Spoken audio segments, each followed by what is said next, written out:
क्या हुआ भाई? बैलों को इतने निर्दयता से क्यों मार रहे हो? प्रणाम युवराज, हमारे बैलगाड़ी का पहिया गड्ढे में फंस गया है। तो ये पहिया बैलों को मारने से नहीं निकलेगा। चलो मैं तुम्हारी सहायता करता हूँ। चलो।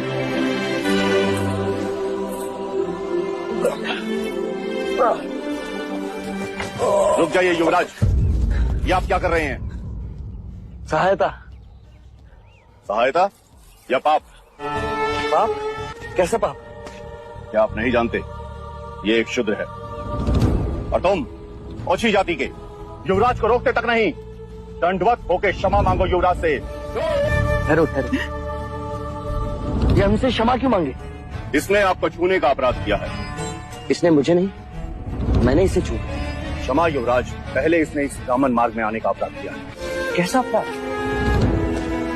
ये मार्ग सबके लिए है। ये सृष्टि, ये जल, वायु, मिट्टी, ये ईश्वर का अपराधी है और इसे दंड मिलना चाहिए।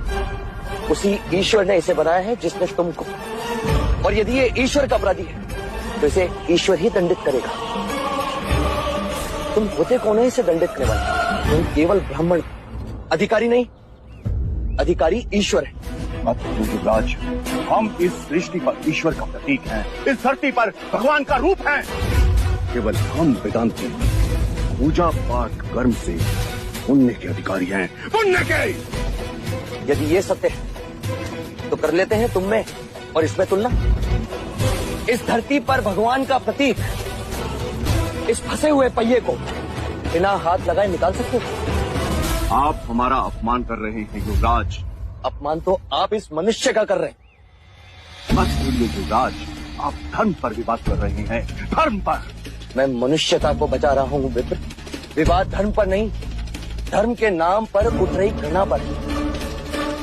धर्म की सार्थकता संपूर्ण मानव जाति को एक करने में है, उसे जोड़ने में, न कि तोड़ने में। हम कहते हैं कि हम सब मनु की संतान हैं, ब्रह्मा के वंशज। क्या कभी आपने शंकर की जाति को पूछा है?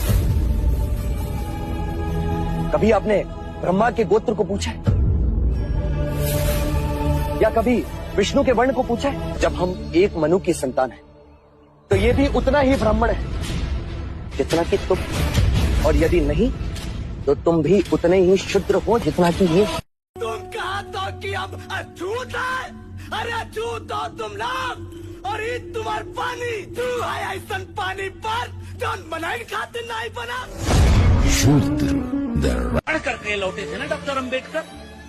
32 डिग्रियां लेकर विदेश से लौटे थे, 4 PhD और 32 की 32 ओरिजिनल डिग्रियां थी, एक भी फेक डिग्री नहीं थी उसमें। और वो जब वहां पर अधिकारी बन करके बैठे तो फाइल फेंक कर दी जा रही थी। यही है विश्व गुरु, यही है सोने की चिड़िया। डॉक्टर अंबेडकर को पानी पीने को वो नहीं मिलता था जो सबको मिलता था। वापस लौटकर बड़ोदरा में आए तो सयाजी बाग में बैठकर रोए थे डॉक्टर अंबेडकर कि इतना पढ़ लिख करके मैं लौटा हूं, मेरे साथ जब इतनी ज्यादती हो रही है तो मेरे लोगों के साथ क्या होगा। डॉक्टर अंबेडकर के पास भी मौका था कि विदेश चले जाते। 4 बच्चे मर गए डॉक्टर अंबेडकर के असमय, पत्नी मर गई, घर बर्बाद हो गया।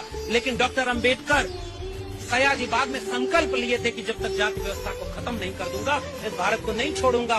एक रात में विदेश का पत्रकार जब डॉक्टर अंबेडकर से मिलने आया तो डॉक्टर अंबेडकर पढ़ रहे थे रात में जागकर। उस पत्रकार ने कहा कि डॉक्टर अंबेडकर आप सोए नहीं? डॉक्टर अंबेडकर ने कहा कि मेरा समाज सो रहा है इसलिए मैं जाग रहा हूं।